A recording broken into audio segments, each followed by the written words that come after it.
ค่ะก็ตอนนี้ล่วงเลยเวลามาประมาณสัก4นาทีนะคะก็ขอต้อนรับทุกท่านเข้าสู่การบรรยายของดร. Ricardo ในพาร์ทที่2นะคะ so you ready for the second part Yes, sure. โอเคก็เราจะมีเวลานะคะก่อนที่จะทานข้าวกลางวันก็คือ1ชั่วโมงนะคะในพาร์ทที่2เนี่ยนะคะดร. Ricardo จะใช้เวลาพูดสักประมาณ45นาทีนะคะแล้วเราอาจจะมีQA session สักประมาณ 10-15 นาทีนะคะ so if you ready so I give the floor to you Okay, thank you very much. Well, we are going to talk about in the second part is the actual replacement of the growth promoters, how we can withdraw them from our feed and use some alternative products instead and keeping the results and of course not increasing the cost of production that much. And one thing that we have to keep in mind is that those two missions that I mentioned before, preparing the production system and later on proceeding with the replacement of the growth promoters, they are not supposed to happen apart from each other. We can do both things together at the same time. We don't need to do one and complete that one to go to the second step. Especially because when we talk about biosecurity, we usually have several opportunities along the way, so it's never actually ready, finished. We are always improving. So we start modulating or preparing our production system, and we can start whenever we want to replace the actually replacing the growth promoters. And I think that there's no doubt that the growth promoters, they actually help the production system. Otherwise, we wouldn't use that at all, and we wouldn't be worried about replacing them. Just so we can understand this a little bit, this is a meta-analysis that was published in 2019. This is from my colleagues at University of Rio Grande do Sul, where I took my PhD. And they screened more than 200 papers about papers that compared broilers using growth promoters and broilers not using growth promoters, of course without using any kind of alternative instead, just with and without in conditioning and in experiment conditions. And the overall results that they got was a 3.8% reduction in body weight gain, in daily weight gain, and a 3.5% worse feed conversion. That's an overall result. Which means that for birds raised until 42 days, we have 60 grams worse feed conversion in the field, or at least in those experimental conditions. And I think that these 6 points in feed conversion, that translates in a lot of money if we go to the field. So yes, they help us. There's no question in there. And we should ask us, what are those growth promoters doing in our animals? Basically, when we use a growth promoter, we are trying to improve gut health. So because we improve gut health, we have better digestion, we have better absorption of nutrients, and hence we have better performance. Better weight gain, we have better feed conversion, and so on. So it's imperative for us to understand what is gut health. Prior, we try to actually replace the growth promoters.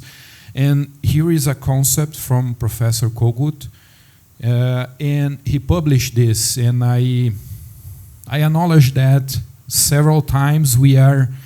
updating this concept. But I agree with most of this concept. Actually, I agree with the entire concept. we need, for a good intestinal health, we need to accommodate all the functions of the organ, of the intestine. And basically, we are saying that we need a stable microbiome, we need a good mucus layer, barrier function, and immune response, and eventually we need a good digestion and absorption of nutrients. I know that for some nutritionists, for example, this might be an outrage, have this digestion and absorption in last of that list, but I think that it makes sense, because if we don't have those two first points here, it doesn't make at all that we will have digestion and absorption. So this is our goal, to have a good digestion and a good absorption of nutrients, but to achieve that goal, we have to do some things before that. And so basically we are talking about microorganisms, those who live in the gut, and we are talking about the chicken, the broiler per se, within the gut, the function of the gut, to protect that gut wall so we don't have any damage to it, so we can perform very well. Another point that he highlights here is that in the gut of an adult bird, we have more than 1 million bacterial genes. This is 40 to 50 times the number of genes that we have in the bird's genome. So we have more genetic material in the gut than in the entire bird. So we have to be very aware of that, and we have to be very concerned about that, so we can work with them to enhance birds' performance. And another point is, okay, we are worrying about gut health, we are willing to improve performance, and we are willing to replace those growth promoters. But we have also to understand how those compounds work in the gut and what are they delivering to the bird, so we can actually replace them. If you lose someone in your company, a veterinarian or a nutritionist, and you are willing to hire someone to replace that person, actually you have a job description. And we need a job description for the growth promoters so we can replace them. Basically, that's it. And here we can say that basically we are talking about inhibition of subclinical infection, reduction of growth-depressing metabolites, reduction in the use of nutrients by the microorganisms. So basically that means that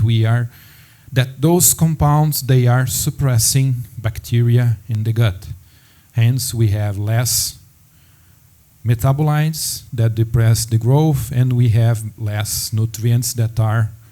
absorbed or used by those microorganisms. And eventually, we have an improved absorption and use of those nutrients in the gut, because the gut has a thinner wall. Of course, this is very superficial, I can say. This is something that's been in the literature for over 20 years. It's not actually very clear about the mode of actions of those compounds, but some things we already know for sure. For example, those compounds, they have a very effective anti-inflammatory response. So we can reduce inflammation in the gut by using growth promoters. Also, we have an effect on the bacteria in the gut. So basically, those are the two focus of a growth promoter: to reduce inflammation, or maybe modulate that inflammation in the gut, and also to deal with the microbials in the gut. That's it. That's what we have to look for. And this is an information that I usually like to share, because we go to Google Scholar and we type the keywords intestinal inflammation broilers and we get results of, well, that many papers published in that subject. And you can see that until 2007, and this is like 50 years of history, there are roughly 6,000 papers published on that subject. And you can see that in the next 5 years we have the same number published as in the previous 50 years, and 5 years later we have more than double that amount, and so on and so on. And this year we have almost 5,500 papers published on that subject, and this is more than we had in 2018, for example. So this is something that's good, because if you look at the years here, there's some information that's available also here. If we think about 2006 is when Europe stopped or banned all the growth promoters. And then you can see an increase on the research about that. 2013 was when the US decided that until 2017 they would be banning some compounds as growth promoters, especially those compounds that are important for human medicine. And you can see a big increase in research on that. And we have several countries going to the same way after that, and we have several groups of researchers working onto that, not just researchers at universities, but also researchers at the companies that work with those alternative products that are in the market. So this is something that's very good for us, because there are a lot of information available, but we have to digest all that information to use in favor of us and in favor of our animals. ค่ะก็ในส่วนที่ผ่านมานะคะพาร์ทแรกก็จะพูดถึงว่าถ้าเราจะไม่ใช้ยาปฏิชีวนะในลักษณะเป็นสารเร่งการเจริญเติบโตเนี่ยเราต้องทำอะไรบ้างนะคะเขาก็บอกว่าจริงๆมันมี2สิ่งที่เขาบอกไปก็คือเรื่องของการเตรียมเรื่องระบบการจัดการที่ดี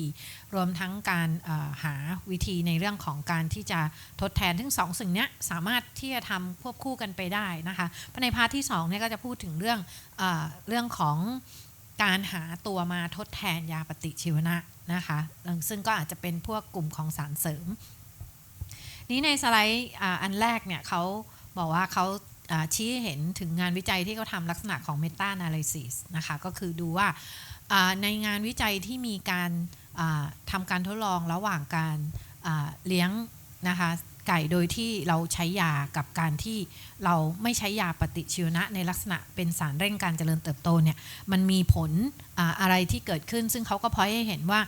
สิ่งที่เห็นชัดเจนก็คือเรื่องของเวทเกนนะคะก็คือตัวน้ำหนักตัวของไก่กลุ่มที่เราไม่ใช้ยาปฏิชีวนะเนี่ยมันจะมีการลดลงประมาณ 3.8% แล้วก็ FCR เนี่ยนะคะสูงขึ้นประมาณ 3.5 หรือว่าเปลี่ยนแปลงจากประมาณ 1.66 เป็น 1.72 ซึ่งทำให้ปริมาณของอาหารที่ต้องใช้นะคะในการที่จะเปลี่ยนไปเป็นเนื้อเนี่ยนะคะเพิ่มขึ้นประมาณ60กรัมก็คือมันเหมือนกับประสิทธิภาพในการเจริญเติบโตของสัตว์ที่ไม่ได้รับยาปฏิชีวนะในลักษณะเร่งการเจริญเติบโตเนี่ยมันก็จะค่อนข้างลดนะคะต่ำลงมานะคะทีนี้เราก็คงไม่สามารถที่จะกลับไปใช้ได้อยู่แล้วในเรื่องของการใช้ยาปฏิชีวนะเพราะนั้นเนี่ยสิ่งหนึ่งที่เขาจะค่อนข้างโฟกัสก็คือเหมือนอย่างที่ทุกคนทราบนะคะคือเราก็ต้องมาดูเรื่องของการจัดการเรื่องของสุขภาพทางเดินอาหารทีนี้ก็เขาพยายามจะให้เราทำความเข้าใจว่าสุขภาพทางเดินอาหารหรือ gut health จริงๆเนี่ยมันคืออะไรซึ่งเขาก็ยกในส่วนการให้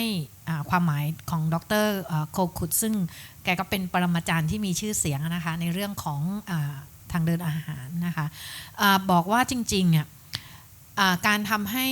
สุขภาพทางเดินอาหารดีเนี่ยมันเน้นในเรื่องของฟังก์ชันนะคะฟังก์ชันของทางเดินอาหารซึ่งประกอบไปด้วยการมีสมดุลกับการมีเสถียรภาพของจุลินทรีย์ที่อยู่ในทางเดินอาหารนะคะส่วนหนึ่งแล้วก็ในส่วนของ การดูแลนะคะให้ทางเดินอาหารเนี่ยเป็นแบรีเออร์ที่ดีนะคะในการที่จะป้องกันในเรื่องของการติดเชื้อนะคะทำให้เขาสามารถที่จะแสดงออกซึ่งลักษณะของการสร้างภูมิคุ้มกันที่ดีนะคะให้กับทางเดินอาหารแล้วก็ให้กับตัวสัตว์แล้วการที่3ก็คือฟังก์ชันของทางเดินอาหารที่จะต้องสามารถย่อยแล้วก็ดูดซึมสารอาหารได้นะคะซึ่งตรงนั้นเนี่ยเขาก็บอกว่าจริงๆเนี่ยมันสำคัญมากๆเลยเพราะว่าตรงระบบทางเดินอาหารเนี่ยจะมียีนของจุลินทรีย์อยู่ประมาณเป็นล้านยีนเลยซึ่งมันมีปริมาณมากกว่านะคะยีนที่ปรากฏอยู่ในตัวของไก่เนี่ยประมาณ 40-50 เท่าซึ่งจริงมันเราเองก็ทราบดีว่าจริงๆนอกเหนือจากเราจะฟีดตัวสัตว์แล้วเนี่ยการให้อาหารเนี่ยมันเหมือนเราฟีดจุลินทรีย์นะคะทำยังไงให้เขาอยู่กับสัตว์แล้วก็สามารถที่จะส่งผลดีนะคะทีนี้ mode of action ของตัวยาปฏิชีวนะในลักษณะการเร่งการเจริญเติบโตเนี่ยถูกintroduce มาค่อนข้างนานแล้วนะคะว่ามันสามารถที่จะช่วยในการป้องกันลักษณะการติดเชื้อที่เราไม่สามารถมองเห็นคือไม่ได้เจ็บป่วยแต่มีลักษณะของ subclinical นะคะก็คือเกิดภาวะของการติดเชื้อมีปัญหาอยู่ภายในแต่ว่าไม่แสดงออกนะคะหรือว่าช่วยในเรื่องของการควบคุมจุลินทรีย์แล้วก็ทำให้จุลินทรีย์ก่อโรคนั้นไม่สามารถที่จะสร้างเมตาโบไลต์ที่มีผลในเรื่องของการมารบกวนตัวสัตว์ที่จะทำให้การเจริญเติบโตมันไม่ดีนะคะแล้วก็ลดในเรื่องของการแข่งแย่งสารอาหารนะคะแล้วก็หัวข้ออันสุดท้ายเนี่ยซึ่งเป็นหัวใจซึ่งบอกว่ามันน่าจะเป็นmode of action ของยาปฏิชีวนะที่เราให้ความสำคัญค่อนข้างมากในปัจจุบันก็คือเรื่องของการที่มันสามารถช่วยในเรื่องของการดูดซึมสารอาหารนะคะเนื่องจากว่ามันทำให้ผนังของทางเดินอาหารเนี่ยบางความหมายของผนังทางเดินอาหารที่บางเนี่ยนะคะในความหมายที่ดร. Ricardo บอกก็คือว่าเมื่อภาวะของการอักเสบมันไม่เกิดขึ้นนะคะผนังมันก็จะมีความสมบูรณ์มีความบางแล้วก็สามารถที่จะฟังก์ชันได้ค่อนข้างดีเพราะนั้นเนี่ยจริงๆคือเรื่องของยาปฏิชีวนะเนี่ยนะคะโหมดสุดท้ายของเขาที่สำคัญมากๆที่คนเราพยายามศึกษามากๆคือเขาเนี่ยช่วยในการลดภาวะของการอักเสบนะคะภายในทางเดินอาหารแล้วก็ภายในร่างกายของสัตว์นะคะซึ่งเป็นจุดหนึ่งที่เป็นเขาเรียกว่าเป็น non anti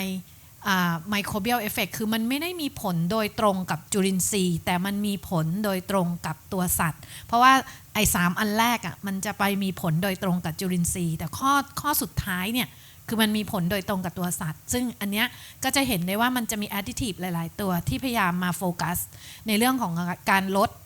ภาวะการอักเสบนะคะทีนี้เขาก็บอกว่ามันก็ค่อนข้างสัมพันธ์อยู่กับภาวะที่เราพยายามงดการใช้ยาปฏิชีวนะในลักษณะเร่งการเจริญเติบโตนะคะในอดีตเนี่ยถ้าเขาเซิร์ชเปเปอร์ที่ใช้คำว่า intestinal inflammation broiler เนี่ยนะคะเปเปอร์ที่ทำงานทางด้านนี้นะคะในปีตั้งแต่ก่อนมาจนถึง 2007 มีแค่ publish อยู่แค่ 6,000 เปเปอร์แล้วก็จากนั้นมาอีก 5 ปีนะคะก็ยังคงคล้ายๆเดิมก็ยังไม่ได้กระเตื้องอะไรมากนะคะทั้งที่ EU เนี่ยแบนยาปฏิชีวนะไปละตั้งแต่ปี 2006 แต่ว่าพอมาเข้าในช่วงของปี 2013 ถึง 2017 ซึ่งตอนนั้นน่ะ US ก็เริ่ม take action นะคะประเทศอื่นๆก็เริ่ม take action ในเรื่องของยาปฏิชีวนะจะไม่ใช้ในลักษณะเร่งการเจริญเติบโตเนี่ยก็จะเห็นว่าเปเปอร์มันก็มีโอกาสดับเบิลขึ้นมาแล้วก็ในช่วงใกล้ๆเราหลายปีที่ผ่านมาก็จะเห็นเปเปอร์ทางด้านนี้สูงขึ้นเรื่อยๆแล้วก็ในช่วงปี 2023 นะคะก็ไม่กี่เดือนนี้เองก็ป่าเข้าไปประมาณเกือบ 5,000 กว่าเปเปอร์แล้วนั่นหมายความว่าแอเรียนี้นะคะเป็นแอเรียที่ได้รับความสนใจค่อนข้างมากแล้วก็ค่อนข้างที่จะสัมพันธ์อยู่กับการใช้สารเสริมในอาหารโอเค Okay. So keep in mind that as we are willing to replace those growth promoters, we have to look for the mode of action and basically in a strategic way, in a strategic level, we are looking for basically controlling microbial contamination, controlling the microbials in the gut, and we are looking for an anti-inflammatory effect. That's it. Talking about inflammation, of course, we have different types of inflammation depending on the origin, on the substance or the microbial that's causing that inflammation. we also have some physiological inflammation, something that happens on a daily basis. We are not causing that. That's part of the job of the immune system. But we have some pathological inflammation as well, caused by bacteria, virus, or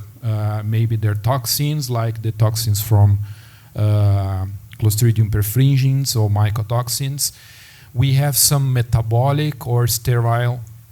inflammation as well. One example here of sterile inflammation is the biogenic amines that we might have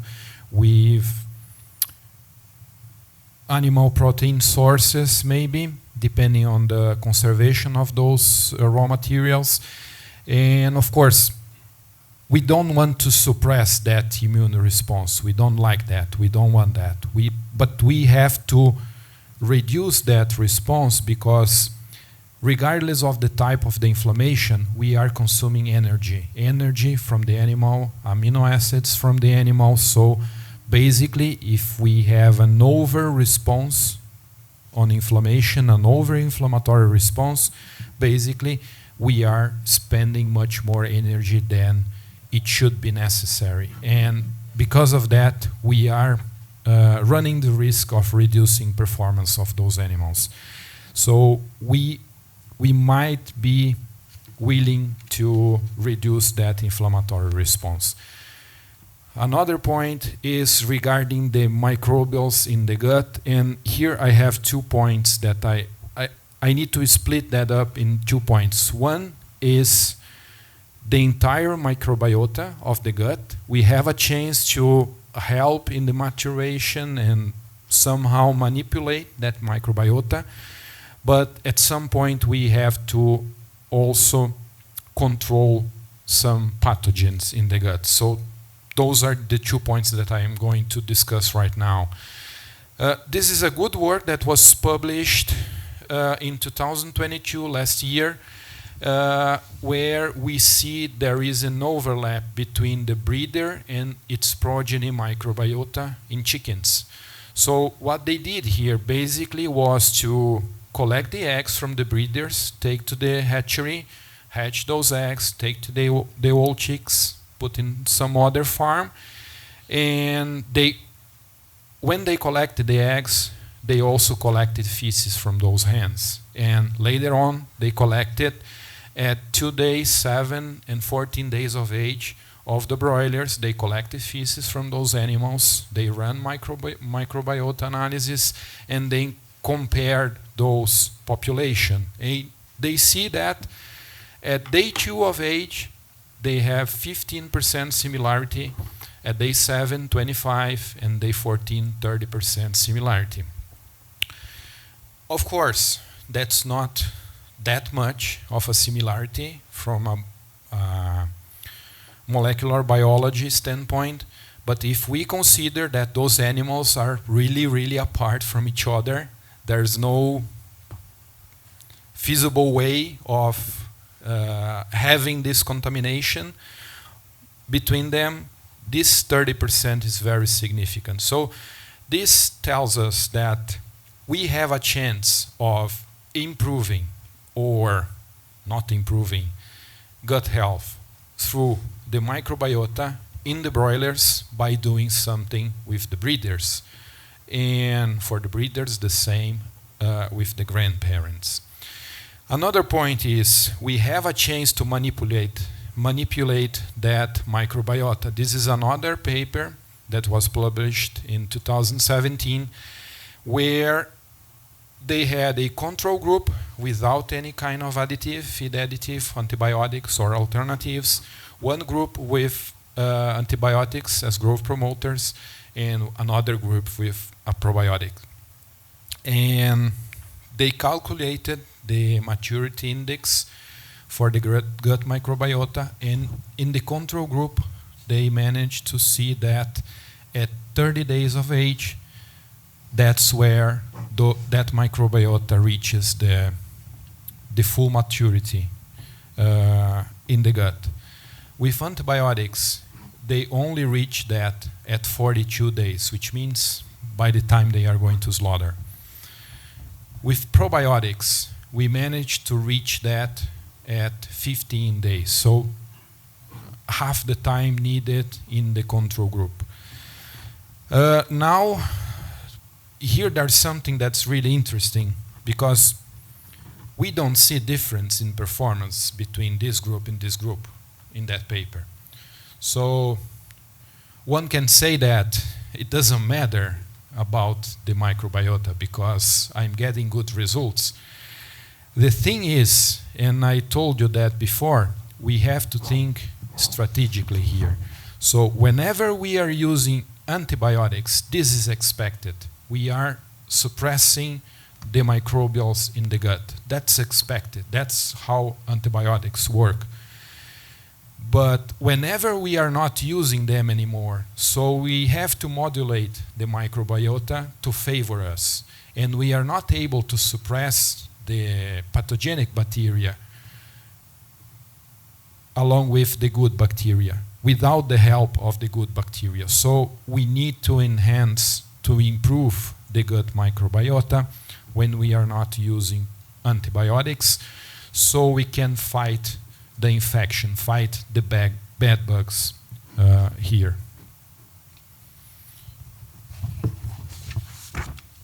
ค่ะก็เขาบอกว่าพอเราพูดถึงว่าตัวของยาปฏิชีวนะที่มันช่วยในเรื่องของการลดเรื่องของภาวะการอักเสบนะคะเขาก็บอกว่าจริงๆภาวะการอักเสบเนี่ยมันมีหลายแบบนะคะในตัวอย่างสไลด์ที่ยกมาเนี่ยก็มีทั้งเป็น physiological นะคะ physiological inflammation ซึ่งอันเนี้ยมันเกิดขึ้นจากการตอบสนองของระบบอิมมูนในร่างกายเรามันเกิดขึ้นทุกวันอยู่แล้วเป็นธรรมชาตินะคะกับอันที่สองคือ pathological นี่คือในกรณีที่ร่างกายได้รับตัวของ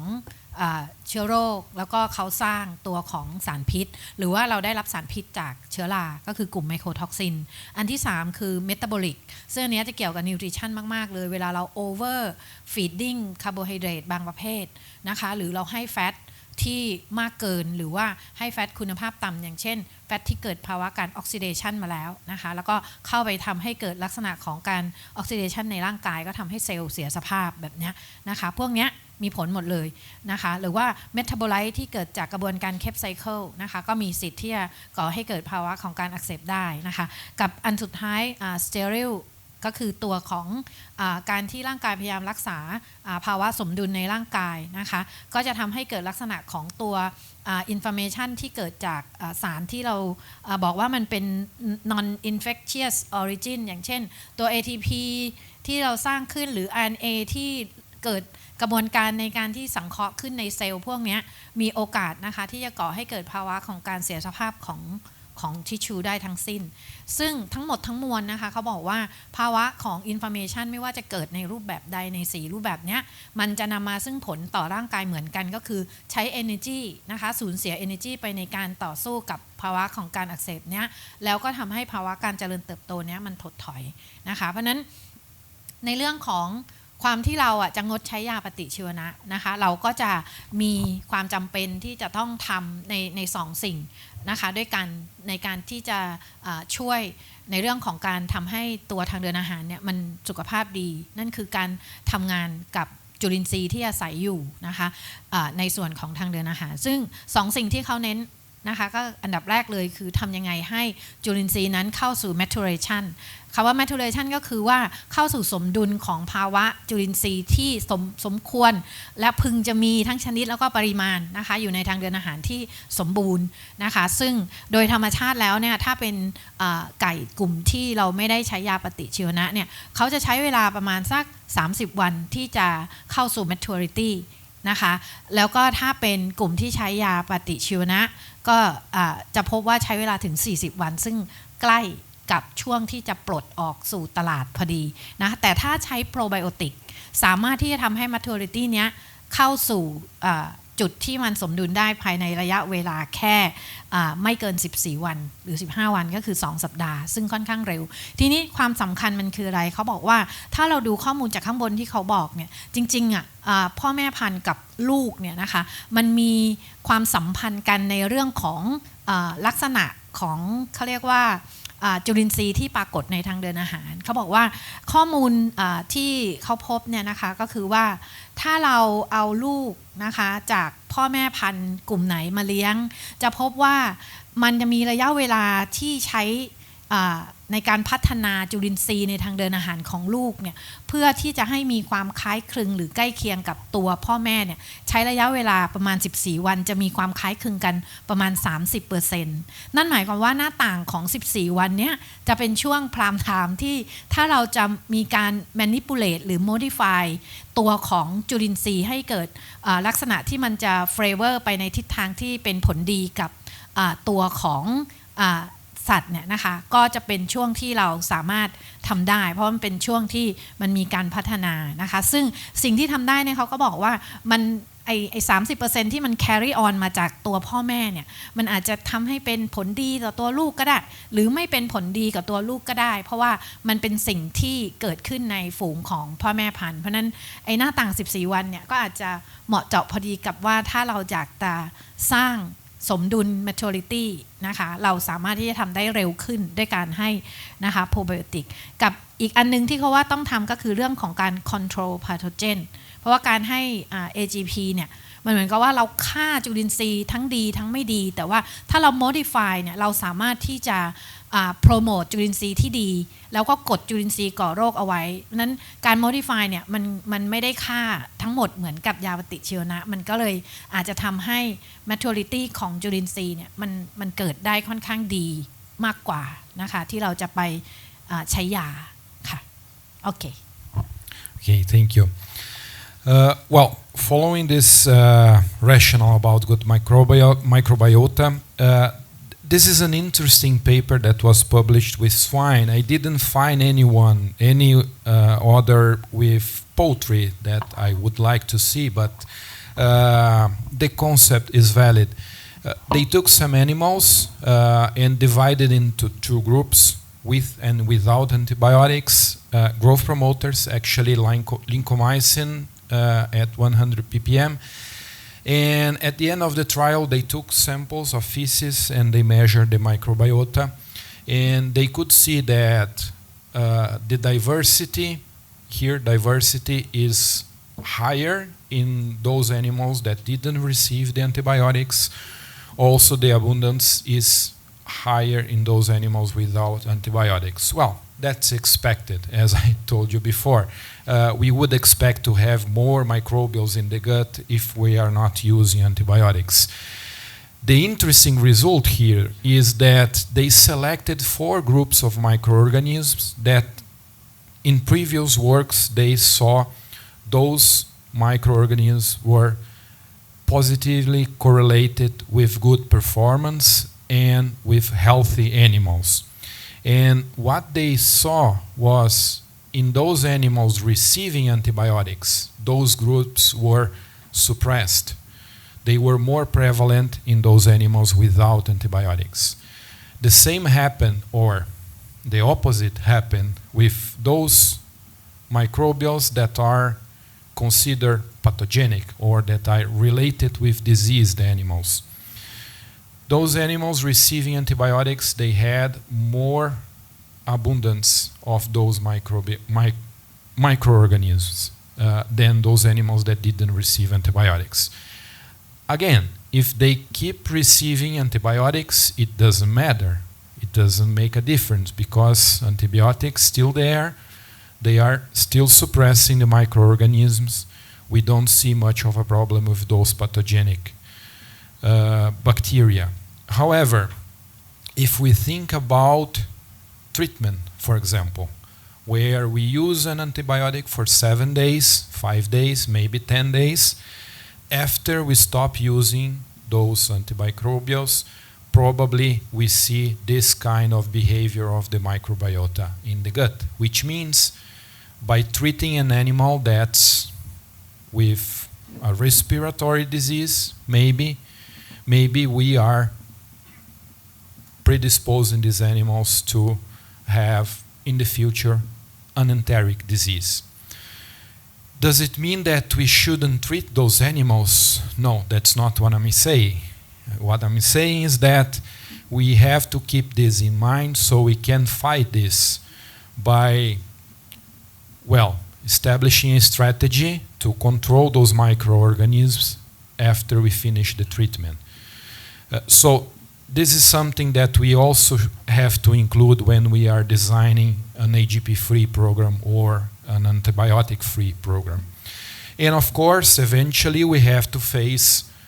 the challenges with some specific pathogens. That's something that we quite often see in the field. Some gas in the feces, some good-looking feces, some feed passages, those are corn particles that are undigested in the feces. So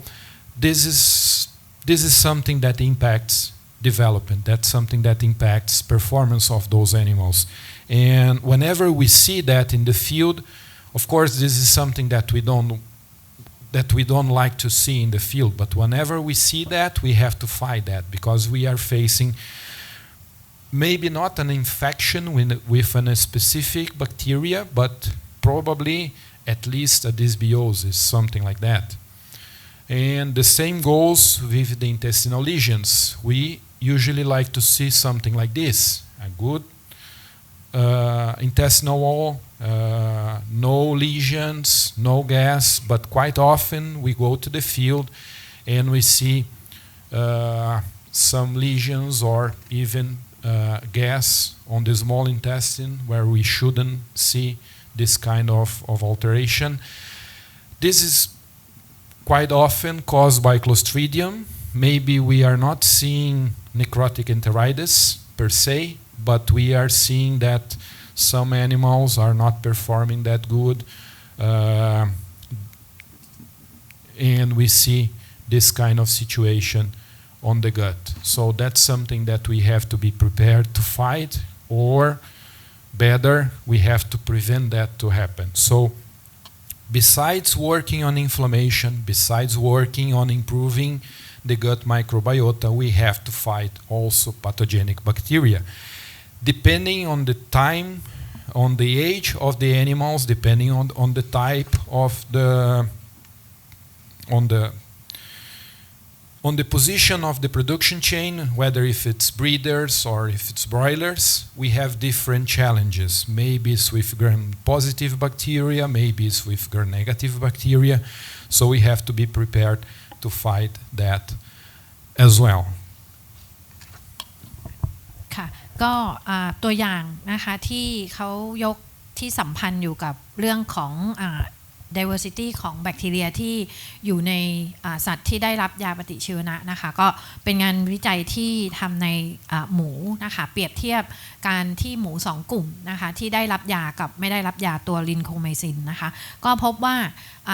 หมูที่ได้รับยาปฏิชีวนะในอาหารเนี่ยนะคะจะมีความหลากหลายของจุลินทรีย์ในทางเดินอาหารที่ค่อนข้างต่ำนะคะก็คอนเฟิร์มว่าจริงๆแล้วเนี่ยตัวยาเนี่ยจริงๆก็คือเขาฆ่าทั้งจุลินทรีย์ที่ดีกับไม่ดีประเด็นที่ดร. Ricardo เขาพยายามพอยต์ก็คือว่าเมื่อเขาทำการตรวจวัดนะคะจุลินทรีย์4ชนิดที่พบว่ามีความสัมพันธ์เป็นจุลินทรีย์ที่ดีนะคะที่พบว่ามีความสัมพันธ์กับ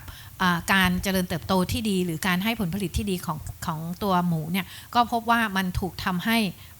ลดลงนะคะในกรณีที่ได้รับยานะคะแต่อีกด้านหนึ่งเมื่อเขาไปตรวจวัดนะคะตัวของจุลินทรีย์ก่อโรค4ชนิดนะคะในสไลด์เราจะเห็นว่าตัวของชนิดจุลินทรีย์ก่อโรคเนี่ยมันสูงในกลุ่มที่ได้รับในส่วนของยาปฏิชีวนะเมื่อเทียบกับกลุ่มที่ไม่ใช้ซึ่งเขาบอกว่าตรงนี้เป็นคีย์พอยต์เลยเพราะว่าในบางกรณีที่เราเนี่ยใช้ยาปฏิชีวนะในการฆ่าเชื้อโรคนะคะทั้งดีทั้งไม่ดีเนี่ยมันตายไปพร้อมๆกันแต่พอเราหยุดยาปุ๊บแล้วเรากลับมานะคะเลี้ยงด้วยอาหารปกติก็จะพบว่าจุลินทรีย์ก่อโรคนั้นมีโอกาสแข่งขันที่จะโตกลับมาได้นะคะมากกว่าจุลินทรีย์ ที่ดีนะคะเมื่อเทียบกับกลุ่มที่ไม่ได้ใช้ยาซึ่งอันเนี้ยคือ key point ประเด็นที่ว่าเราจะต่อสู้ปัญหาตรงนี้ได้ยังไงเพราะว่าหลายคนคิดว่าพอเราใช้ยาเสร็จแล้วก็คงไม่เป็นไรเมื่ออาการเจ็บป่วยหายก็กลับเข้าสู่ภาวะปกติแต่จริงๆนะสมดุลจุลินทรีย์กว่ามันจะกลับเข้าสู่สมดุลที่เป็น maturation ตามธรรมชาติของมันเนี่ยนะคะมันไม่สามารถที่จะเป็นเช่นนั้นได้นะคะเหมือนอย่างเรารู้ว่าเราทานยาปฏิชีวนะเนี่ยบางทีใช้เวลาเป็นหลักเดือน2 เดือนกว่าจุลินทรีย์เราในร่างกายเราจะกลับคืนสู่สมดุลฉะนั้นนี่คือช่องว่างที่ทำให้การใช้การmodify ที่จะโปรโมทจุลินทรีย์ที่ดีแล้วก็ suppress จุลินทรีย์ก่อโรคเนี่ยเข้ามามีบทบาทนะคะแล้วสไลด์ต่อมาเขาก็แค่ยกตัวอย่างว่าปัญหาในเรื่องของระบบทางเดินอาหารบางทีเรามอนิเตอร์ได้นะคะด้วยลักษณะของการดูสิ่งขับถ่ายนะคะสีกลิ่นแก๊สนะคะที่ปรากฏรวมทั้งลักษณะที่เขาโชว์ในสไลด์ก็คือเรื่องของparticle ของวัตถุดิบที่มันไม่ถูกย่อย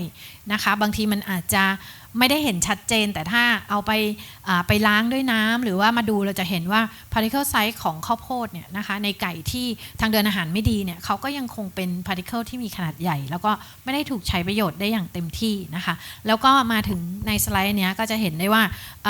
ภาพทางด้านขวามือนะคะขวามือของอันนี้จะซ้ายมือของทุกท่านนะคะจะเห็นว่าลำไส้ที่ปกติมันก็จะเป็นลำไส้ที่สุขภาพดีเนาะแต่เพราะว่าในหลายๆกรณีเราก็จะเจอลักษณะของลำไส้ที่มันมีลักษณะของการติดเชื้อนะคะมีลักษณะของวิการแล้วก็มีแก๊สที่เกิดจากการเฟอร์เมนต์ของจุลินทรีย์ก่อโรคอะไรพวกนี้ซึ่งตรงเนี้ยนะคะเราก็พบว่ามันมีโอกาสนะคะที่จะเกิดขึ้นได้โดยเฉพาะโรคที่สัมพันธ์อยู่กับเชื้อคลอสตริเดียมนะคะก็คือ Nicotic enteritis นะคะบางทีเราไม่ได้เห็นภาวะของเนื้อตายเรื้อรัง NE อย่างชัดเจนแต่ว่าภาวะของการเกิดเนี่ยมันมีอยู่ก็ทำให้ไก่นั้นนะคะสุขภาพไม่ดีก็เข้าสู่คอนเซปต์ที่ว่าเราจะโปรโมทจุลินทรีย์ที่ดีได้ยังไงโอเคค่ะ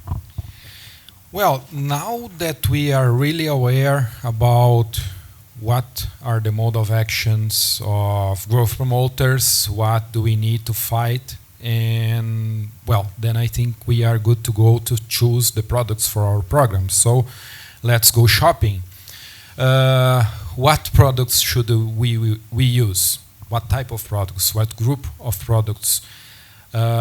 How many products should we combine? If we should combine any, what combinations are suitable?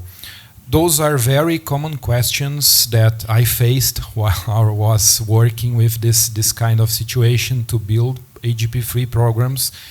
and somehow I try to rationalize that, to put my thoughts in order, so I was able to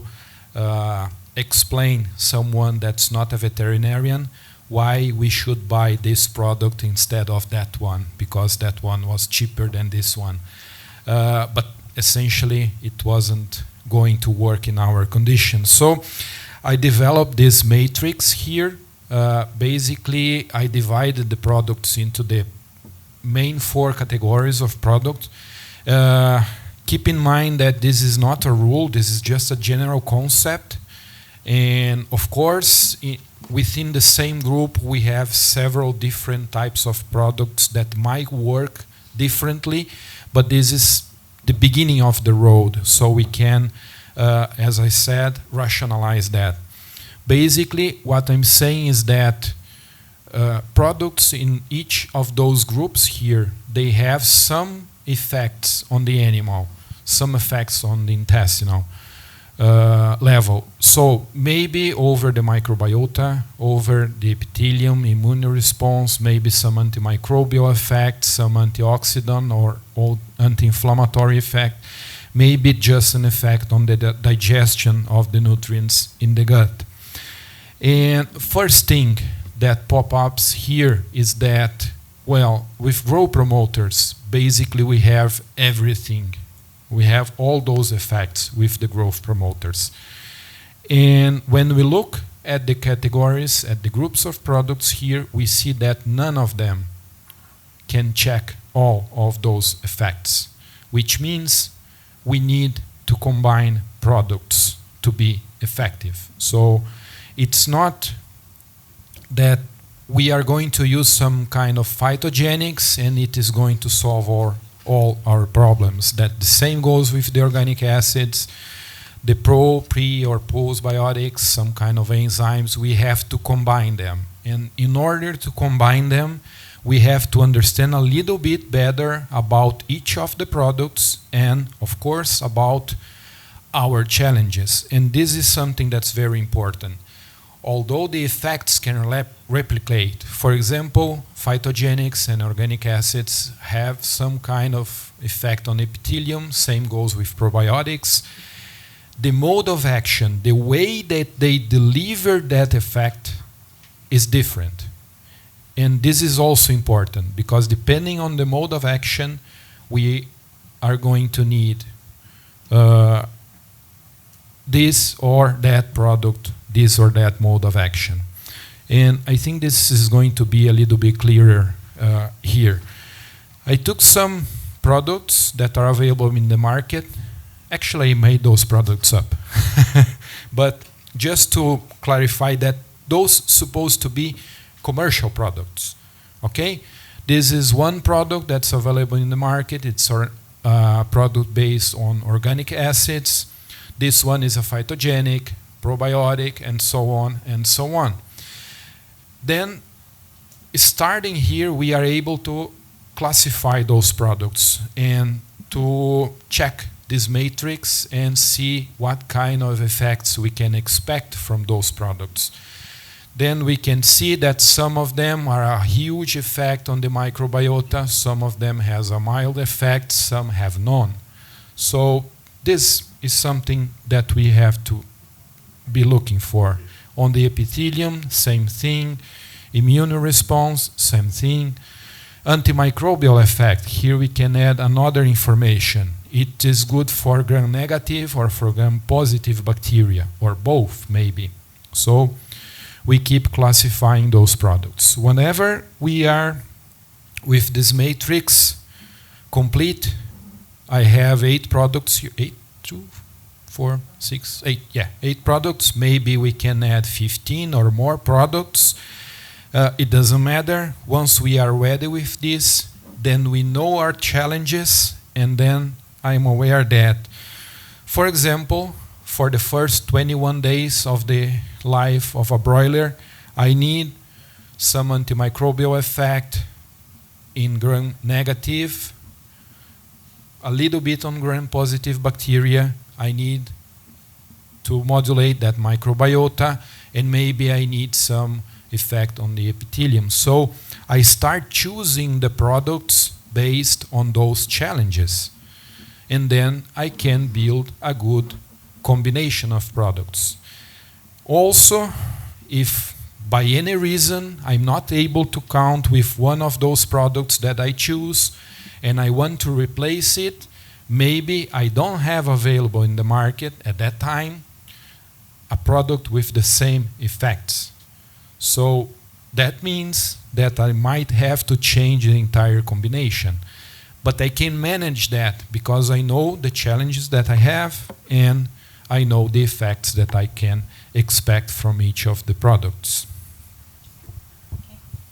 ค่ะก็พอเรารู้ว่าปัญหาที่เราเจอคืออะไรนะคะทีนี้ก็มาดูว่าอะไรที่น่าจะเป็นตัวที่ทดแทนการใช้ยาปฏิชีวนะในลักษณะเร่งการเจริญเติบโตได้นะคะทีนี้เขาก็บอกว่าจริงๆแล้วถ้าเราดูจากmode of action นะคะคือดูจาก mode of action ของตัวยาปฏิชีวนะเนี่ยก็จะเห็นเนี่ยนะคะมันมีอยู่5โหมดที่เขาใส่เข้ามาคือปรับสมดุลช่วยเรื่องความแข็งแรงของ epithelial cells ในลำไส้นะคะเรื่องของการกระตุ้น immune response เรื่องของการควบคุมเชื้อนะคะการฆ่าเชื้อแล้วก็เรื่องของการเป็นสารต้านอนุมูลอิสระกับการต้านภาวะของการอักเสบนี่เราก็มาดูนะคะเขาก็พบว่าทั้งหมดเนี่ยจริงๆอ่ะมันเป็นสิ่งที่ยาปฏิชีวนะทำได้แต่ว่าสารเสริมที่มีอยู่ในท้องตลาดเนี่ยไม่ใช่ว่าทุกตัวจะทำครบ 5 โหมดนี้ดังนั้นเนี่ยมันก็จะมีบางตัวที่อาจจะทำได้โหมด1 2 โหมด 3 โหมดอะไรอย่างเงี้ยนั้นคอนเซปต์ของเขาก็คือว่าเราต้องมาดูศึกษาคุณสมบัติของ Product นะคะที่เป็นสารเสริมอยู่ในท้องตลาดให้เหมาะสมกับ challenge ที่เราเจอคือเราเจอปัญหาอะไรเราเจอช่วงไหนนะคะเราเจอเรื่องอะไรที่คิดว่าเป็นประเด็นหลักแล้วก็เลือก mode of action ของตัวสารเสริมให้มันตรงนะคะพอมาถึงสไลด์อันนี้นะคะเขาก็บอกว่าเขาพยายามจะทำให้ดูว่าสมมุติว่าเขามีสารเสริมอยู่ประมาณ8 ชนิดนะคะแต่ละชนิดสมมติว่าเป็นออร์แกนิกแอซิดชนิดที่1 2 3เป็นไฟโตเจนิกซับสแตนซ์ที่1 2แล้วมีโปรไบโอติก1 2อะไรอย่างเงี้ยแต่ละตัวเนี่ยที่เขาใส่วงกลมเป็นสีทึบๆเอาไว้เนี่ยนะคะถ้าวงกลมใหญ่ก็คือมันมีแอคชั่นที่ค่อนข้างมีประสิทธิภาพถ้าวงกลมเล็กก็คือมีแอคชั่นที่ลดน้อยต่ำลงมาจะพบว่าก็จะมีโปรดักที่เคลมอยู่ในท้องตลาดว่าสามารถทำหน้าที่ในการที่จะโปรโมทโหมดเหล่านี้ได้นะคะอย่างเช่นยกตัวอย่างถ้าการควบคุมเชื้อแกมบวกแกมลบอย่างเงี้ยมันก็จะมีโปรดักที่ทำงานแตกต่างกันเขาก็บอกว่าหลังจากนั้นเนี่ยเขาก็อาจจะมาดูว่าโปรดักไหนที่ต้องการแล้วก็อาจจะทำคอมบิเนชันสมมติว่าเราพบว่าตัวของยูนิตOperation ของเราเนี่ยมีปัญหาสุขภาพไก่ช่วงก่อน21 วันแรกเจอปัญหาเยอะอาจจะอยากควบคุมจุลินทรีย์กลุ่มของแกมลบเยอะนิดนึงแกมบวกน้อยลงมาก็อาจจะคอมไบน์ตัวโปรดักต์เข้ามานะคะว่าตัวไหนคือตัวที่เราต้องการนะคะอันนี้ก็จะเป็นคอนเซปต์ที่ตอบโจทย์ของการโปรโมทจุลินทรีย์ที่ดีแล้วก็ลดจุลินทรีย์ก่อโรคนะคะทดแทนยาปฏิชีวนะโอเค Beautiful, right? Very simple, very straightforward. But where do I get that information from? Should I know how all those products in the market work? I once heard from a professor in Brazil that he actually took the job of counting all the products, alternative products that were being presented in the IPPE in Atlanta. There were like 900 products. Of course, not all of them are available in all the countries, but maybe 1/3 of that, 300, are available here in Thailand. It's even a lot of products. Well, we don't have to know that. We have to ask that to people who know. And who knows that? Those are the suppliers. We have to go them and to ask what's the product composition, the mode of action, what's the scope of action. It should be focusing on some agents, some infectious agents, should focus on host responses, microbiota, whatever. Is there any recommended situations where the product is meant to be used? Is there some situations that the product should not be used? Maybe that's the case. Some recommended combinations. Well, this product is more suited with this one or that one or this type of product. And which KPIs should I use to evaluate that product whenever I'm willing to test it in my conditions? So we don't have to know that, but we need to know to whom we need to ask that, and we need to ask that for the people who developed those products, so they actually know about the products. And if any company is having trouble to explain you about the mode of action of the product, there might be something wrong with them, because they should know. Well, now we know about the products, now we know about what should we look for when we are building an AGP-free program. Now we know what the AGPs do. So maybe we decide to evaluate those products in our conditions. That's something that's good. It's advisable to do that. But we need to be very criterious about that, because depending on type of the evaluation, depending on the degree of deepness that we go, maybe we take the chance of discarding a product or maybe approving a product as suitable to be used, and it won't be helpful for us. Basically what I'm saying is that we have to apply the scientific method to evaluate all the alternatives, or at least some of those alternatives that are available in the market. And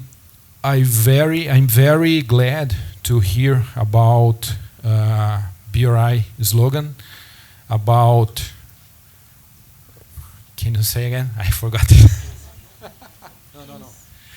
Science is bottom line. So not just science in the lab, but also science in the field. And that's very challenging when we go to the field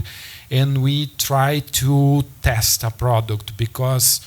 there are a lot of variables, there are a lot of things that can interfere with that testing. But there are some things that we have to keep in mind. For example, in the case of growth promoters, when we are willing to replace them, we have to ask ourselves, what are they used for? What can we do to replace them? So basically, it's that job description that I mentioned to you. And we need two things here. We need to give the animals the challenge that we have in the field when we are using a growth promoters, and we need to use a product to fight that challenge. Basically, that's it. Because if we are putting the right product in the wrong condition, we are not getting good results. Also the opposite. If we have the right challenge, but we use the wrong product, the same thing happens. Same goes with preventive and therapeutic antibiotics. What are we trying to prevent? What do we need to treat? This prevention use, it's one good example. This is the levels of first week mortality in broilers, and you can see that from those four groups there is a statistical difference here between those two groups and this one here. What happens here is that those are four different processes of egg disinfection in breeder farms. And this is after this company stopped using antibiotics in the hatchery. Until then, while they were using, those levels were very good, low. Once they banned those antibiotics, in some cases the mortality raised, in some cases not. Then we went investigating. Well, there was something going on with the disinfection process in breeder farms. So this is something else. We have to look into the right place, because we are using those antibiotics in the hatchery, but the problem is not in the hatchery. The problem is one step behind on the breeder farm. ค่ะก็ต่อเนื่องมานะคะจากจุดที่เราจะมีการเลือกใช้ตัวของสารเสริมที่เป็นคอมบิเนชันนะคะทีนี้คำถามก็คือว่าอะไรที่เราพึงจะต้องรู้นะคะเกี่ยวกับตัวของสารเสริมคืออย่างที่เขาบอกว่าสารเสริมในที่มีขายในท้องตลาดมันมีมากกว่า900ชนิดอ่ะบ้านเราอาจจะมีเข้ามาประมาณ300ชนิดจริงๆก็ถือว่าเยอะมากนะคะเพราะนั้นโอกาสในการที่จะเลือกเนี่ยนะคะมันก็มีเยอะอะแต่ว่าเราไม่รู้ว่าไหน effective นะคะสิ่งที่เราควรดูคืออะไรหนึ่งก็คือ product composition ก็คือองค์ประกอบมันมีอะไรนะคะ mode of action ของมันคืออะไรการทำงานของมัน scope มันทำงานยังไงตัวสัตว์ตอบสนองต่อการทำงานของมันในรูปแบบไหนนะคะแล้วก็มีคำแนะนำยังไงจากผู้ผลิตว่าในสถานการณ์ไหนควรใช้ควรไม่ใช้ควรใช้ในช่วงชีวิตไหนนะคะระดับที่ใช้ควรเป็นเท่าไหร่ในแต่ละเฟสของการเลี้ยงนะคะแล้วในสถานการณ์ไหนบ้างที่ไม่แนะนำให้ใช้นะคะแล้วก็ถ้าจะ recommend ให้ไป combine กับ additive ตัวอื่นแนะนำอะไรแนะนำให้ combine กับอะไรแนะนำไม่ให้ combine กับอะไรนะคะแล้วที่สำคัญที่สุดก็คือ KPI ที่เราใช้วัดประสิทธิภาพเนี่ยเราจะต้องรู้ว่าเราจะดูจากอะไรนะคะถ้าใช้ไปแล้ววัดผลไม่ได้นะคะก็ไม่มีโอกาสที่จะเข้าถึงนะคะประโยชน์ที่แท้จริงของมันทีนี้ในส่วนของสารเสริมต่างๆที่ใช้เป็นทางเลือกเนี่ยนะคะมันก็จำเป็นมากที่เราจะต้องมีในเรื่องของเขาเรียกว่าขั้นตอนหรือวิธีการทางวิทยาศาสตร์ที่เราสามารถที่จะทำความเข้าใจหรือว่าที่จะประเมินว่าสารเสริมเนี้ยมันมีประสิทธิภาพดีมากน้อยแค่ไหนนะคะอันดับแรกก่อนก็คือเราต้องรู้ว่ายาปฏิชีวนะที่เราประมาณว่าเราใช้อยู่เนี่ยจริงๆเราใช้เพื่ออะไรนะคะเราใช้แล้วเนี่ยมันมีประสิทธิภาพแค่ไหนแล้ว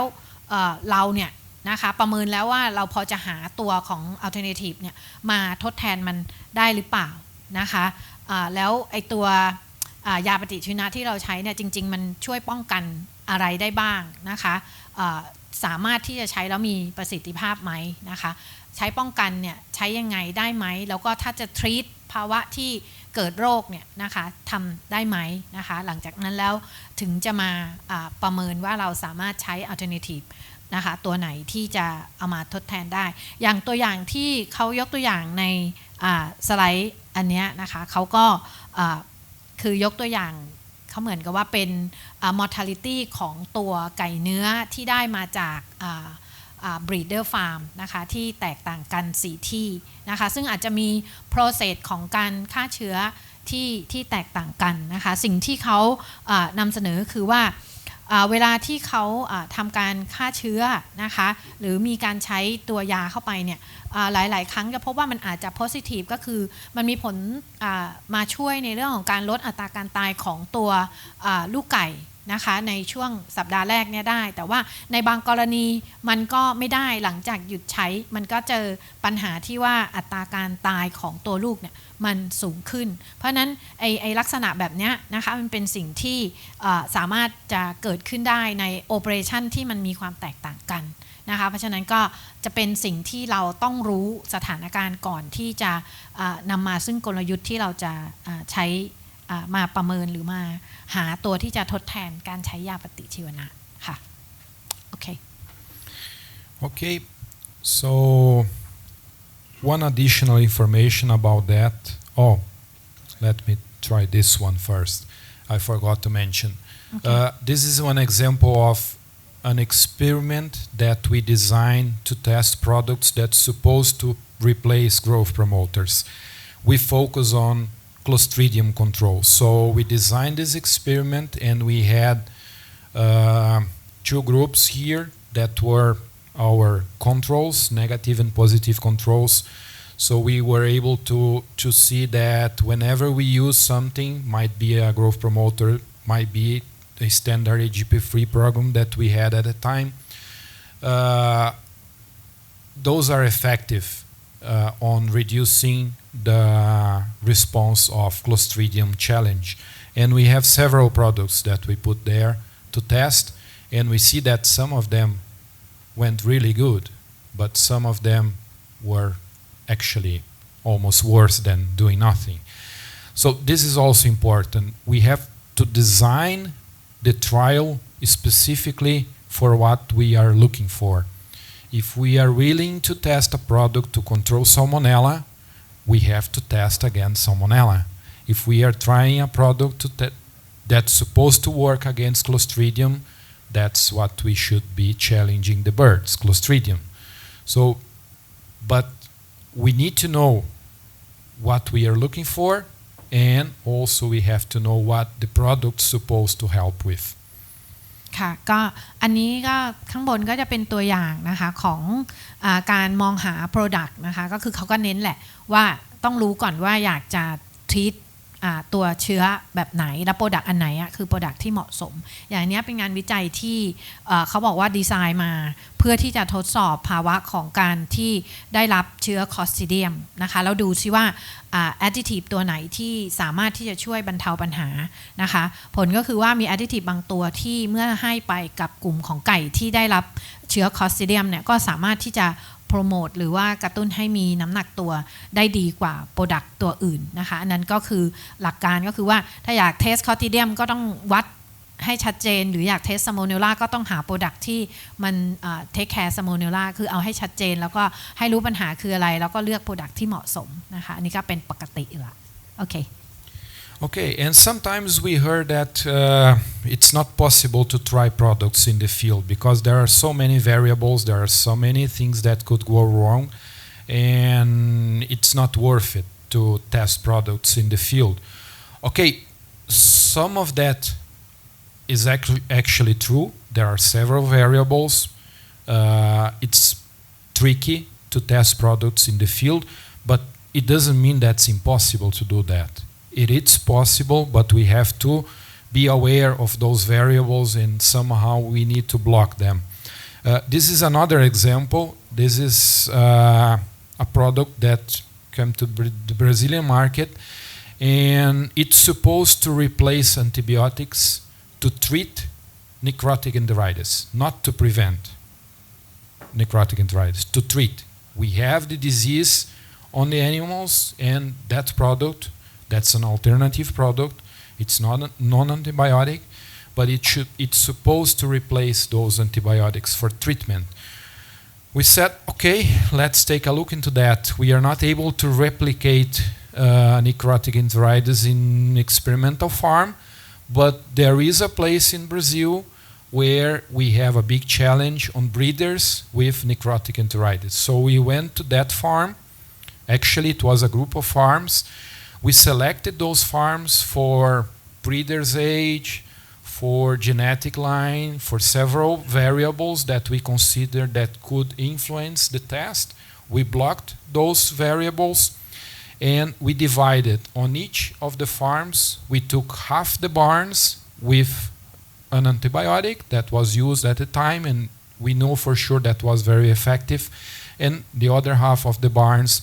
we used that particular product. We started monitoring those flocks, and whenever we started seeing necrotic enteritis, and this is how we monitored by necropsy, enteric lesions, and by quality of the feces, then we saw those two curves here are from those two groups. Before any kind of treatment, we saw that the lesion scores were increasing, the quality of the feces were getting worse, so that's the time for start the treatment. So half the barns with the antibiotic, half the barns with this alternative product, and after treatment we saw that both the groups were with almost no lesions. And we can see by the statistical analysis that it was highly significant, the effect of the treatment, which means both products managed to reduce the lesions, but we didn't see any difference in between the type of the products, which means it didn't matter if we used the antibiotic or if we used this alternative product. Both were able to manage to treat necrotic enteritis. Same happened with the quality of the feces. Actually, we almost saw a difference in between those two products, but surprisingly, this was in favor of the alternative product. Somehow it managed to give a little bit better quality feces. It wasn't expected, but we saw that. So the message here with this slide are two. First, it is possible to run trials in field conditions. We just have to be able to identify those variables that might affect the trial and block them somehow. Second is that, well, fortunately, we don't need to be only reliable on antibiotics. We have some alternative products in the market that are really effective in those conditions. Okay, alright. อันนี้จะซับซ้อนนิดนึงเดี๋ยวขออนุญาตนะคะคือเขาบอกว่าจริงๆเนี่ยการที่เราจะทำทดลองเรื่องของการเปรียบเทียบ การใช้ยาปฏิชีวนะกับการไม่ใช้ยาปฏิชีวนะในการควบคุมอาการวิการหรือโรคบางชนิดเนี่ยมันเป็นเรื่องที่หลายๆคนรู้ว่าถ้าทำในฟิลหรือว่าไปใน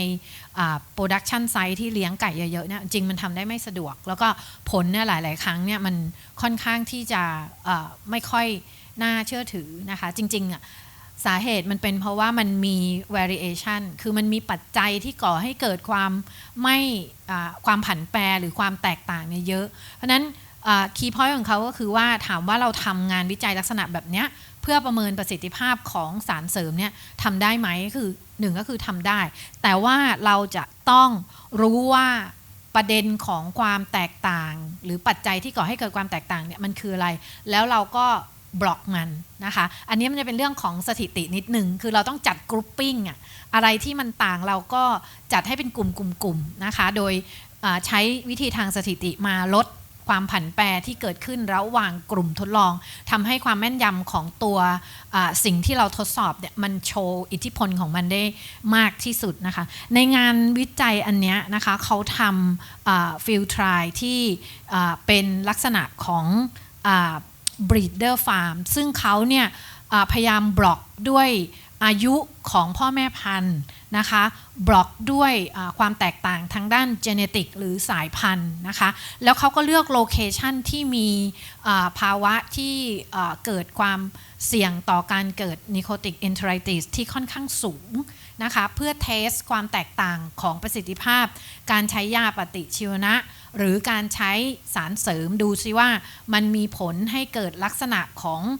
นิโคติกเอนเทอไรติสที่เป็นวิการเนี่ยแตกต่างกันไหมนะคะทีนี้พอเราดูจากสไลด์เนี่ยเราจะเห็นได้ว่าในกราฟนะคะสองอันเนี่ยเขามีการประเมินนะคะใน2ประเด็นทางขวาทางนู้นเนี่ยนะคะเขาประเมินวิการที่เกิดขึ้นในลำไส้กับทางเนี้ยเขาประเมินคุณภาพของสิ่งขับถ่ายทีนี้ในวิการที่เกิดขึ้นเนี่ยถ้าเราดูจากกราฟเนี่ยนะคะเราจะเห็นว่ามันมีเส้นสีฟ้าขนานกันอยู่2เส้นนั่นก็คือลักษณะของคะแนนที่เกิดจากการสุ่มนะคะที่เขาประเมินจากการชำแหละไก่ประมาณ 1,600 ตัวนะคะแล้วก็ดูว่ามันมีลักษณะของการเกิดวิการที่สกอร์ของลำไส้เนี่ยรุนแรงมากน้อยแค่ไหนถ้าคะแนนที่มันเยอะเนี่ยคือบ่งบอกถึงวิการที่ค่อนข้างสูงเราจะพบว่าตรงนั้นเนี่ยนะคะก่อนเริ่มเนี่ยก็คือในโรงเรือนเนี่ยมันมีภาวะของนิโคติกเอนเทอไรติสเขาแบ่งโรงเรือนออกเป็น2ส่วนหนึ่งเนี่ยคือจะทรีตด้วยตัวของยาปฏิชีวนะแล้วก็หยุดแล้วก็มาใช้สารเสริมกับไม่ใช้นะคะทีนี้พอเขาตรวจวัดเนี่ยเขาจะพบว่าอาการของวิการเนี่ยคะแนนค่อนข้างสูงนะคะแต่พอมาใช้ยาปฏิชีวนะ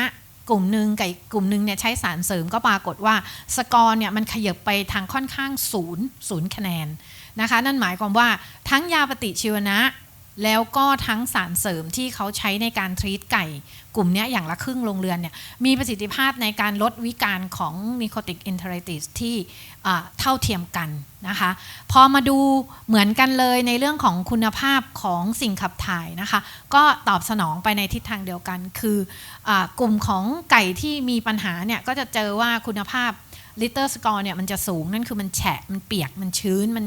อาจจะแบบส่งผลนะคะต่อคือมันเป็นผลมาจากเรื่องสุขภาพแต่พอใช้ยาปฏิชีวนะหรือใช้อัลเทอร์เนทีฟอย่างละครึ่งโรงเรือนแล้วมาประเมินใหม่เนี่ยก็ปรากฏว่ามันลดในเรื่องของสกอร์ของสิ่งขับถ่ายลงนั่นหมายว่ามันแห้งขึ้นนะคะอันนั้นพอยต์ของเขาก็คือว่าไม่ว่าจะเป็น alternative หรือเป็น antibiotic เนี่ยนะคะถ้าเราเก็บข้อมูลงานวิจัยโดยการที่เราลด variation ที่เกิดขึ้นในฟิลได้เนี่ยเราจะสามารถประเมินประสิทธิภาพของมันได้อย่างแท้จริงนะคะก็ทำให้เราสามารถจะใช้ยาหรือจะใช้สารเสริมก็ได้แต่ต้องอยู่บนพื้นฐานที่ว่าเราเก็บข้อมูลที่มีความผันแปรต่ำนะคะไม่ก่อให้เกิดการ bias นะคะโอเคOkay, and summing up, some take-home messages. Well, first of all, biosecurity is key. We have to work on that. We have to improve our production system biosecurity-wise. Otherwise, we are going to have some troubles on replacing growth promoters, or in a big picture, we are going to have some more trouble regarding gut health. This is something that we learned at first because, as I told you, since the 90s, some of the companies in Brazil already had AGP-free production, but the results were not so good. The costs were higher, so we started at this work on changing all the production system to AGP-free. First step was working on biosecurity. We need a good understanding on how the gut microbiota works and how it functions. It's crucial that we know that, and additionally, we need to understand how to modulate this microbiota to favor the bird. Keep in mind that with growth promoters, with antibiotics, we basically suppress those microbials,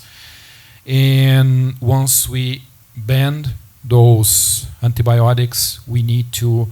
work with that microbiota. We have to stimulate that, we have to modulate that in our favor. Of course, if we have the option of using antibiotics for gut health, it doesn't matter if it's as growth promoters or if we use them for prevention or for control or even for treatment. They bring us immediate result, but they are not long-lasting results without a cost, and that cost is antimicrobial resistance, and at some point we are going to pay that bill. So far, when we are building a gut health program with alternative products, we need to build it with at least two different products, two products from different groups, maybe more, depending on the stage that the animal is, the development of that animal, the challenges that we have in our facilities. Choosing the products may be difficult. It's not an easy assignment, but we can simplify it. Yeah, that's the example of that matrix that I showed you. And at some point we have to test those products in our own condition. That's a big part of it, of understanding those products and somehow helping us to simplify that process of selecting those products to be in our programs. Again, I would like to thank all of you for being here, BRI for the invitation. As I told you, it's my first time in Thailand. I'm enjoying it very much. Thank you very much. And oh, sorry, you have to wrap up. I think for the take-home message, I think everyone kind of understand your concept. So I will not go over again because we actually are a little late for lunch. So I think we would have probably 5 minutes for a couple questions. So let me draw some questions from here. So the first question is, fries after the post-harvest of broiler production is a concern in Brazil and in Brazilian poultry farm? Fries, the insect, the fly, yeah. Yeah, in some cases, yes, it's a bigger concern for swine producers, but there are some places, some regions in Brazil where we have we have higher humidity, so we have trouble in controlling those insects, and well, basically it's a seasonal problem. So during some time of the year we have that kind of problem, and we have to keep up on controlling that. So yes, it's an issue, but most of the times we are efficient in controlling it. It's a bigger issue for swine producers. โอเคก็อย่างที่บอกว่ามันเป็นอิชชูแต่ว่าเหมือนในฟาร์มสุกรจะเป็นอิชชูที่ค่อนข้างรุนแรงแต่เขาก็มีกลยุทธ์ในการที่จะ control นะคะตรงนี้ได้นะคะ อยากจะถามว่ากลยุทธ์คืออะไรเดี๋ยวแอบไปถามกันข้างหลังเพราะว่าเวลาไม่พอนะคะ Just one thing, it doesn't mean that it's not a concern from a biosecurity standpoint because those insects, they are also able to transfer bacteria and virus from places to places, so we have to pay attention to that as well. ค่ะเพราะว่ามันเป็นตัวพาหะนำโรคได้นะคะเพราะนั้นเนี่ยก็ต้องระมัดระวังเหมือนอย่างที่เราทราบกันนะคะThe second question is if we found the problem of an enteric problem like the intestinal problem and we found they have wet dropping or diarrhea after 31 days of age would you recommend any additives that might be able to be the alternative to the antibiotic growth promoter diarrhea in bird after 30 days of age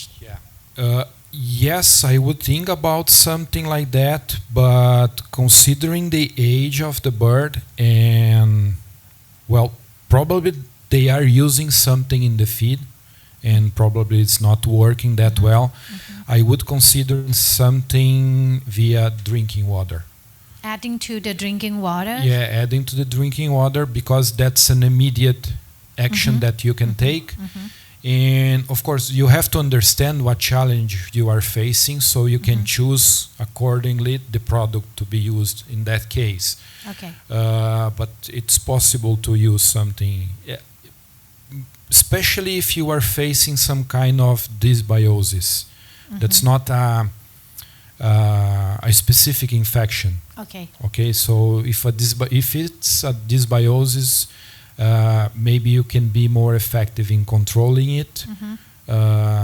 via something in the water. โอเคก็แนะนำให้เสริมในน้ำเพราะว่ามันจะค่อนข้างใช้ได้ค่อนข้างเร็วเพราะว่าตอนนั้นไก่มันอายุเยอะละนะคะเข้าไปในอาหารอาจจะช้าไปนิดนึงนะคะถ้าอยากแก้ปัญหาเฉพาะทางก็อันนั้นน่าจะเป็นเขาก็ไม่ได้บอกว่าเป็น additive any particular additives I mean actually it depends on the challenge but usually you okay. have the option of using some organic acids some probiotics actually probiotics they might not be that effective at that age because the microbiota is already mature but if you are facing a heavy dysbiosis this can help in not replacing but adding some more good bacteria to the gut. Also depending on the challenge, if you have some specific challenge with some specific bacteria, a phytogenic might be an option as well. คือถ้าเป็น dysbiosis ก็คือเสียสมดุลของจุลินทรีย์โดยทั่วไปก็ในส่วนของ probiotic ก็อาจจะช่วยในเรื่องของการ add จุลินทรีย์ที่ดีเข้าไปสร้างสมดุลหรือว่า organic acid ก็อาจจะเป็นตัวที่ช่วยได้แต่ว่าถ้า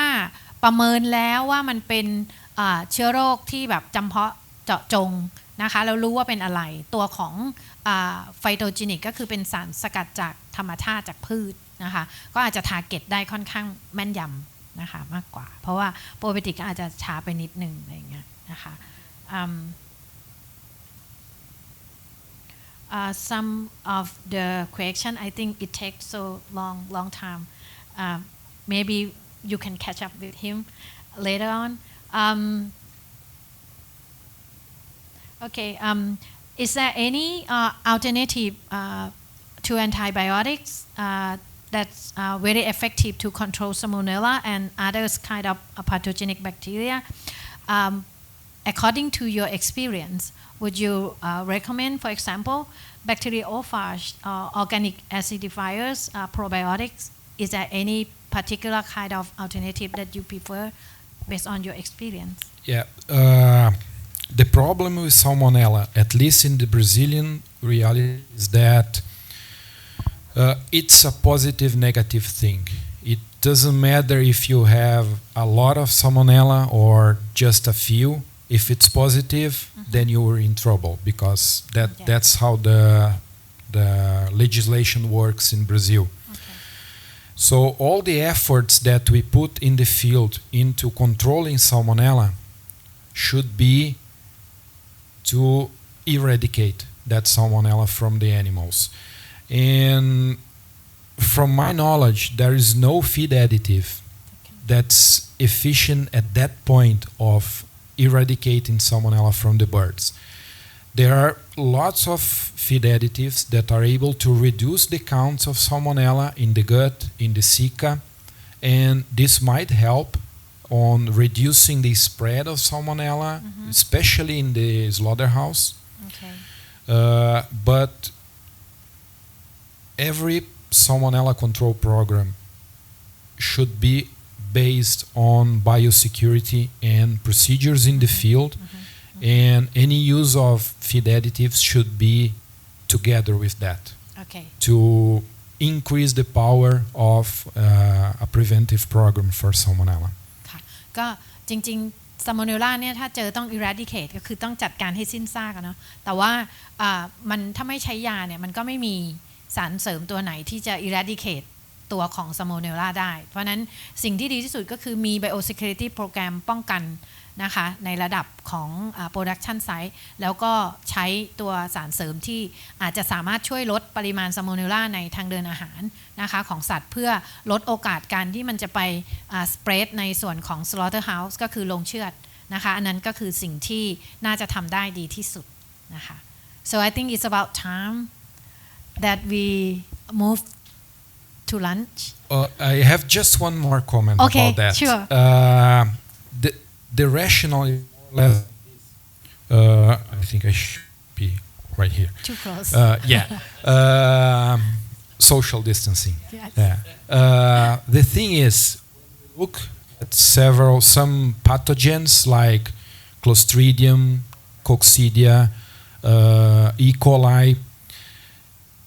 In order to have a disease, we need some amount of microorganisms in those animals. Okay. Any product that's able to reduce the amount of those microorganisms in a level that's not enough to cause disease, that's good. That's what we need. Okay. But if we go to those animals and we sample them, we are still recovering Clostridium, Coccidia, E. coli. That's the case with Salmonella. If we go there and we still get some Salmonella from those birds, it doesn't matter if there is one Salmonella or 1 to the 9th. There are Salmonella there. So that's the problem with Salmonella. Okay. It's not that the products are not effective. They are as effective as other products are for Clostridium, for example. But the difference is in how we deal with each of those infectious agents. โอเคค่ะก็เขาก็บอกว่าจริงๆคือ product เนี่ยมันก็มีประสิทธิภาพของมันในแง่ของการลดจำนวนเชื้อมันอาจจะไม่ได้ทำให้ไปถึง zero นะคะไม่ว่าจะเป็น Clostridium เป็นCoccidia หรือเป็น E. coli นะคะพวกนี้บางทีเราทำ treatment แล้วอะปริมาณของจุลินทรีย์มันก็จะลดลงก็ถือว่ามันสามารถช่วยป้องกันไม่ให้เกิดปัญหานะคะในกรณีของ Salmonella ก็เหมือนกันบางที product ที่ใช้อะมันไม่สามารถที่จะแบบกำจัดให้กลายเป็นศูนย์ได้แต่ว่ามันก็จะลดจำนวนลงมานะคะเพราะนั้นเนี่ยบางทีก็ต้องดูนะคะว่า product สามารถทำได้ประมาณแค่นี้นะคะเราต้องเข้าใจนะคะประมาณนี้โอเค so we are good Okay, yeah. all right Thank you very much. I think there's a lot of questions left here but we couldn't go over that and if Dr. Ricardo is actually with us during the afternoon period. So any of you who has a question that I didn't mention, you can go directly to him and ask all those questions. Then after this, we are going for lunch at the atrium on the 31st floor. And we should be back on 1:30 p.m. 1:30 p.m. sharp. Thank you very much. Thank you.